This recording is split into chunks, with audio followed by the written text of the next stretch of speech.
strange. So what advice can you give to people who are looking to have a strong and meaningful and lasting relationship with someone? Well, the first thing is to decide if that is really what you want. Is that fair, do you think, to say, I want to be single forever? Do you think that's realistic or fair assessment of oneself? I think that that's, for most people, a pathway to insanity. Yeah. You know, the psychoanalysts used to think that, and we all think this way in some ways, that you're sane because you're well put together. Your psyche is well structured, right? It's internal, somehow inside your head. But, and there's some truth in that, but here's a more accurate viewpoint, I think. You outsource most of your sanity because it's too complicated. And so what you do is your parents raise you to be vaguely acceptable to other people. And then you're surrounded by other people your whole life. And then every time you go off the rails a little bit, even just a little bit, people signal to you. Like you make a joke, it's not that funny and people don't laugh. And you think, oh, well, you know, I should probably rethink my sense of humor a little bit or pay more attention. Or you tell a rambling story and you notice that everyone's like lost in the distance. And so if you're civilized enough so that people don't shun you and you have people around you, then they're going to be always telling you how to not be too insane. Well, if you're alone, you drift. Right. You drift, you know, and you'll drift in the direction of your biggest weakness. And so, you know, there are some people, maybe they're introverted and disagreeable. They're not cut out for a lot of social contact. But we're social animals, man, right to the core. Sure. And it's a suboptimal solution for the vast majority of people. I think that people are having a harder time finding, like, let's call them more permanent relationships, is because it's become increasingly easy to have fleeting, casual, sexual relationships. I mean, Tinder is a revolution, right? It's a revolution in sexual behavior, and it's certainly not obvious that it's is it a social thing? Is it just technology? Is this what people want to be doing? Because you think the fleeting, in some ways, but the technology has enabled this fleeting sexual activity. Definitely. Okay. Definitely. And that's, but we don't want to underestimate how radical a technology that is. That's especially for men. I do feel that deep down that all these people, men and women alike, are always longing for something more meaningful. Well, I think that that's generally the case. I mean, you know, part of the reason for a relationship is sexual contact, obviously. Well, that's that you don't necessarily need a relationship for that. But that's not the reason to be with someone. The reason to be with someone, when there's a lot of them. So one is, well, kids who have two parents do far better, period. The data on that is crystal clear. It doesn't mean that there aren't many single parents who struggle to do a wonderful job. Right? That's not the same thing. It's an average issue. So you need, plus, it's a lot of work to have kids. You know, you kind of need to divide up the labor, especially in the first year or two, you know, because the woman is completely overwhelmed in the first year and she needs somebody around to take care of her while she's taking care of the kid, fundamentally, or at least that's the way it looks to me.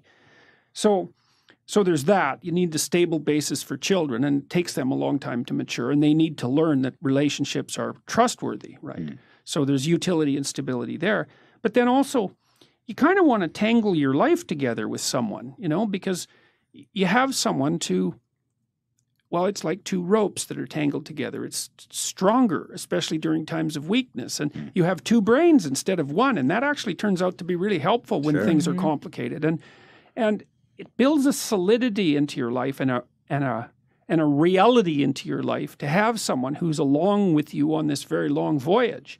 And so I think that deepens your life in a way that isn't really possible with fragmentary relationships as a single person. Definitely. And then there's more to it than that. It's like, I think of wrestling. There's this scene in the Old Testament where Jacob wrestles with an angel. He's wrestling with God, actually, which is quite an interesting, that's what Israel means, right? Wrestling with God. Yeah, that just blew me away when I learned it. It's so is that true? The true people of Israel are those who wrestle with God. Wrestle Yeah, with it's God. not believe exactly. It's a whole different thing, man. It's a whole different thing. Isn't it like fear from God? What it means? That's what I thought. Well, it did from the work I did in the last couple of months looking at this, and I looked into it quite deeply. It does mean wrestling, essentially, and it does derive from that scene in the Old Testament where Jacob wrestles with God. That's when he gets the name Israel. And his hip is dislocated, right? Permanently. He has a permanent limp after that. It's no joke.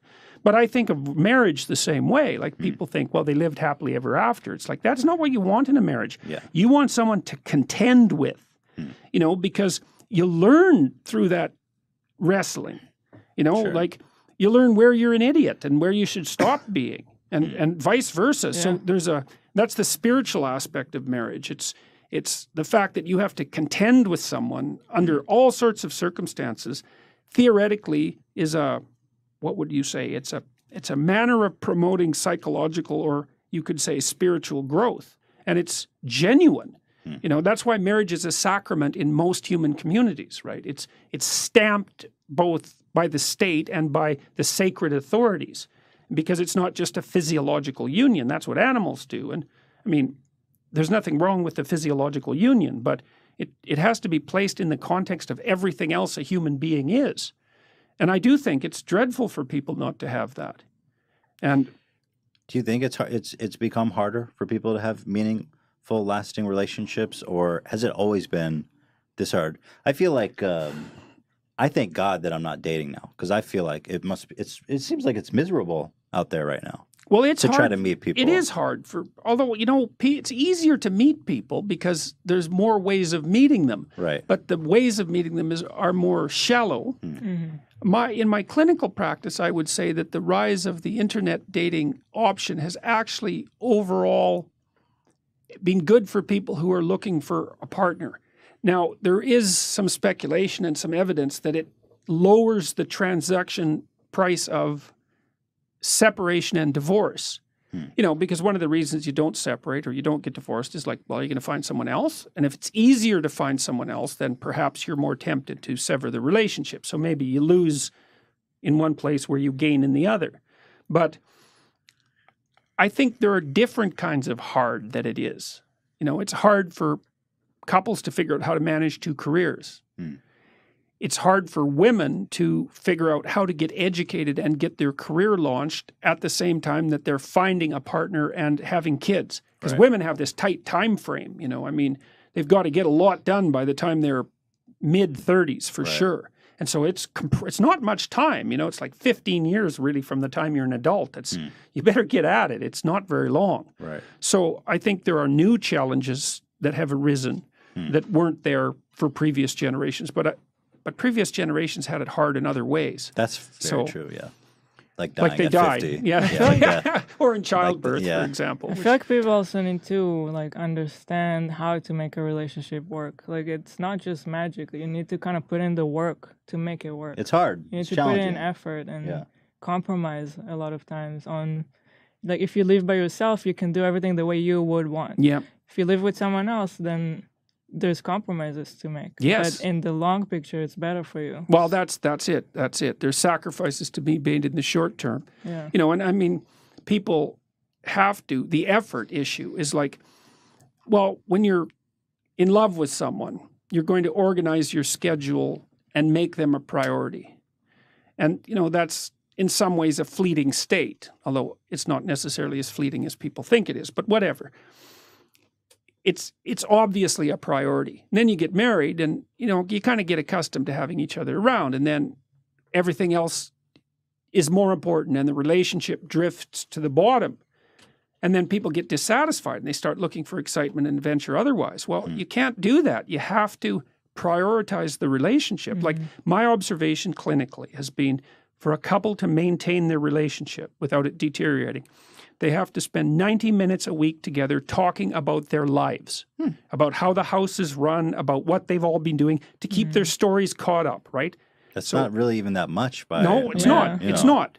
It's not that much. Yeah. And which is a good thing. You can actually do it. And then they need to spend at least one time having a date. And two is better. One is necessary. Two is better. You can't aim for a lot more than that because, you know, life is very busy. And if it's going to be sustainable, it has to be realistic. But they need to make time for each other twice a week and talk in a non-romantic way, just practically about the domestic economy and about everything that's going on. And that keeps people tied to each other and updated. And so that's sort of your minimal commitment level if you don't want things to deteriorate.